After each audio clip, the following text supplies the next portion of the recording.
भारत का आम बजट आ चुका है। मोदी 3.0 के तीसरे और अपने कार्यकाल के 9वें बजट भाषण में वित्त मंत्री निर्मला सीतारमण ने कई बड़े ऐलान किए। इनमें जहां कस्टम ड्यूटी घटाने की घोषणा की, जिससे तमाम सामानों के दाम घट जाएंगे, तो वहीं इसके अलावा 7 high speed rail corridor, 1000 clinical trial sites की घोषणा भी की गई है। इसके अलावा सरकार का पूरा फोकस किसानों की समृद्धि पर होने की बात कही। आइए जानते हैं बजट से जुड़ी 10 बड़ी बातें और समझते हैं कि मिडिल क्लास से लेकर किसानों तक किसे बजट से क्या मिला। पहला सवाल, मिडिल क्लास को इस बजट से क्या मिला? मोदी 3.0 के तीसरे बजट में टैक्स से जुड़ी उम्मीदों के मुताबिक कोई ऐलान नहीं हुआ। लोगों को उम्मीद थी स्टैंडर्ड डिडक्शन के लिमिट को 75,000 रुपए से बढ़ाकर 1 लाख रुपए की जा सकती है, लेकिन ऐसा नहीं हुआ। ऐसे में मिडिल क्लास के हाथ खाली रहे। हालांकि कुछ ऐलानों से उन्हें फायदा होता भी नजर आ रहा है। इनमें जरूरी दवाओं पर ड्यूटी से छूट दिए जाना शामिल है। बजट में कैंसर और शुगर समेत 17 दवाओं पर सीमा शुल्क खत्म कर दिया गया है। इसके अलावा कई प्रोडक्ट्स पर कस्टम ड्यूटी घटाई जाने से जूते, चप्पल, स्मार्टफोन समेत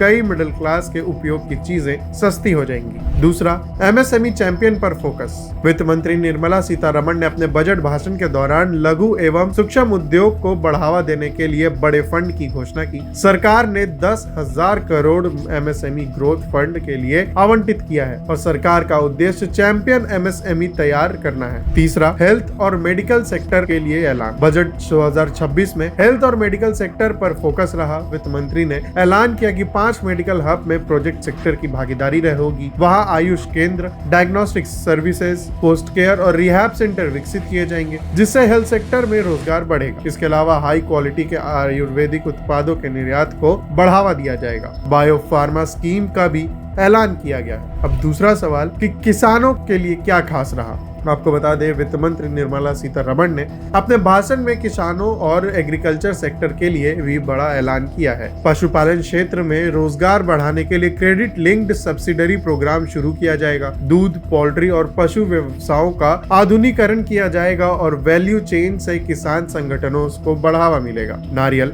और चंदन जैसे हाई वैल्यू फसलों के समर्थन के लिए कोकोनट प्रोत्साहन योजना की मदद से 1 करोड़ किसानों और 3 करोड़ लोगों की मदद की जाएगी। वहीं AI एग्री टूल किसानों की उत्पादकता बढ़ाने और उन्हें बेहतर फसलें देने में मदद करेगा। तीसरा, जवानों के लिए क्या। बजट में वित्त वर्ष 2026-27 के लिए रक्षा मंत्रालय को 60.8 लाख करोड़ रुपए दिए गए हैं। इसमें सेना के आधुनिकीकरण पर सरकार का फोकस दिखा है। डिफेंस फोर्सेस के लिए 2.19 लाख करोड़ रुपए पूंजीकृत खर्च का प्रावधान है। बीते साल ये 1,80,000 करोड़ रुपए था। पहले ही ऑपरेशन सिंदूर की सफलता के चलते डिफेंस सेक्टर के लिए बड़े ऐलान की उम्मीद पहले ही जताई जा रही थी। अब महिलाओं को बजट से क्या मिला। आपको बता दें, ग्रामीण महिलाओं के लिए शी मार्टर्स का ऐलान किया गया। ऐसी महिलाओं का अगुवाई वाले तमाम बिजनेस को बढ़ावा देने के लिए she self help entrepreneur marts शुरू किए जाएंगे, जहां महिलाएं अपने उत्पाद आसानी से बेच सकेंगी। इसी दौरान वित्त मंत्री ने लखपति दीदी योजना की सफलता का भी जिक्र किया। इसके अलावा करीब 800 जिलों में छात्राओं के लिए अस्पताल बनाए जाएंगे। हर जिले में कम से कम 1 हॉस्टल बनाने का टारगेट है। लेकिन जहां इन सब को फायदा मिला, वहीं कहीं